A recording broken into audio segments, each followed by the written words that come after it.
بسم اللہ الرحمن الرحیم لا تحرك به لسانك لتعجل به إن علينا جمعه وقرآنه فإذا قرأناه فاتبع قرآنه ثم إن علينا بيانه۔ آپ وحی کو جلدی حفظ کرنے کے لیے اپنی زبان کو حرکت نہ دیں، اس کا جمع کرنا اور پڑھوانا یقیناً ہمارے ذمے ہے، پس جب ہم اسے پڑھ چکیں تو پھر آپ اسی طرح پڑھا کریں، پھر اس کی وضاحت ہمارے ذمے ہے۔ گزشتہ درس میں آیت نمبر 18 تک کے الفاظ کے معانی اور ان کا بیان آپ کی خدمت میں عرض کیا جا چکا تھا۔ آیت نمبر 19 کے الفاظ کے معانی کی طرف توجہ فرمائیں۔ سب سے پہلا حرف ہے ثم، یعنی پھر۔ توجہ فرمائیں، فا کا معنی بھی پھر کا ہوتا ہے اور ثم کا معنی بھی پھر کا ہوتا ہے، لیکن ان دونوں میں فرق یہ ہوتا ہے کہ فا کے ذریعے جو تاخیر بیان کی جاتی ہے وہ تاخیر قلیل ہوتی ہے، کم ہوتی ہے، یعنی فا سے پہلے والی بات اور فا سے بعد والی بات کے واقع ہونے کا جو درمیانی فاصلہ ہے وہ کم ہوتا ہے۔ کس کی نسبت کم ہوتا ہے؟ ثم کی نسبت۔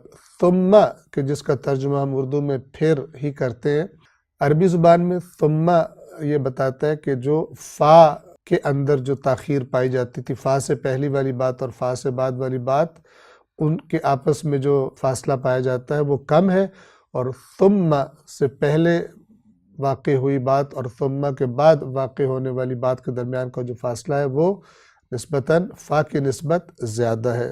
ثم پھر، ان یقیناً یا بے شک، علینا دو حصوں پر مشتمل ہے جیسا کہ گزر چکا، علی اور نہ، علی پر، نہ ہم، اور علینا کا معنی ہوگا ہم پر، یعنی ہم پر ہے، یعنی ہماری ذمہ داری ہے، ہمارے ذمے ہے۔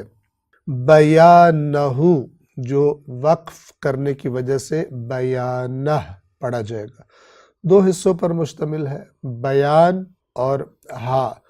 اس کا بیان، کس کا بیان؟ یعنی یہ جو وحی آپ کی طرف ہو رہی ہے اس کا بیان۔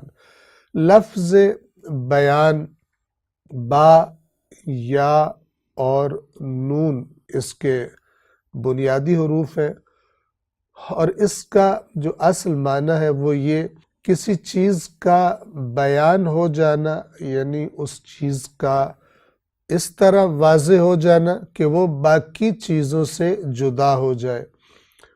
بعض اوقات ہم دیکھتے ہیں کہ بعض باتیں یا بعض چیزیں آپس میں اس طرح ملی جلی ہوئی ہوتی ہیں، مثال کے طور پہ ہم چند باتوں کو سنیں لیکن ہم ان کو صحیح طرح سے الگ الگ نہ کر پائیں، سمجھ نہ پائیں، اور آپس میں گویا کہ وہ ملی ہوئی ہیں، مکس اپ ہیں، صحیح طرح سے ہم سمجھ نہیں پا رہے۔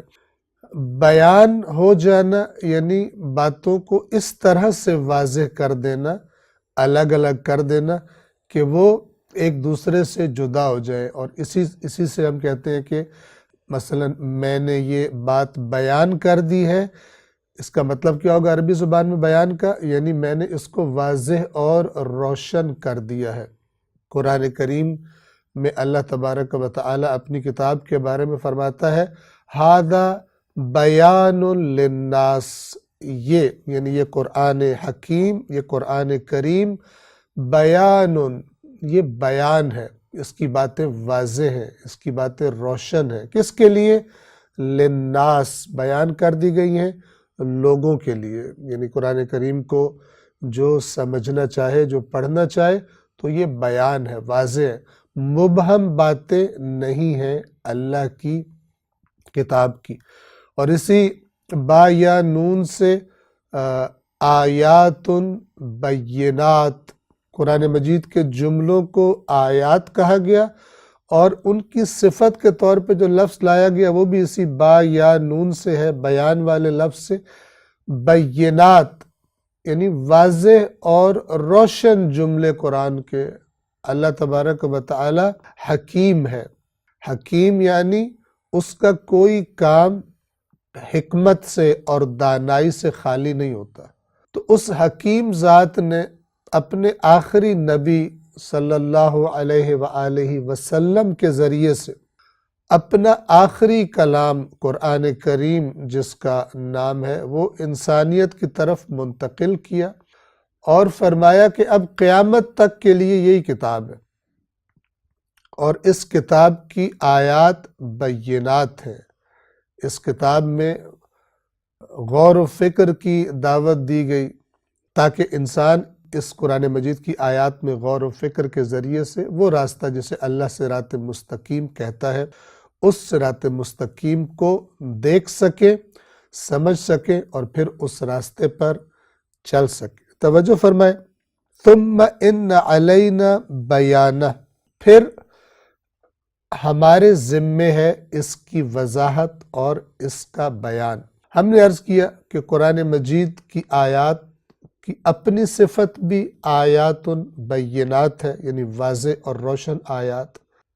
اور یہاں آیت نمبر 19 میں ہم دیکھتے ہیں کہ اللہ تبارک و تعالی فرما رہا ہے کہ جب ہم یہ وحی آپ کے سامنے پڑھ دیں گے اور پھر آپ اس کی تکرار کریں گے، اس کی قراءت کی اتباع کریں گے، تو اس سارے عمل کے بعد ثم ان علینا بیانہ، پھر یقیناً ہمارے ہی ذمے ہے یہ جو وحی آپ کی طرف ہم نے کی ہے اس وحی کو بیان کرنا۔ تو اس بیان سے کیا مراد ہے انشاءاللہ آئندہ درس میں ہم آپ کی خدمت میں عرض کریں گے۔ والسلام علیکم ورحمۃ اللہ وبرکاتہ۔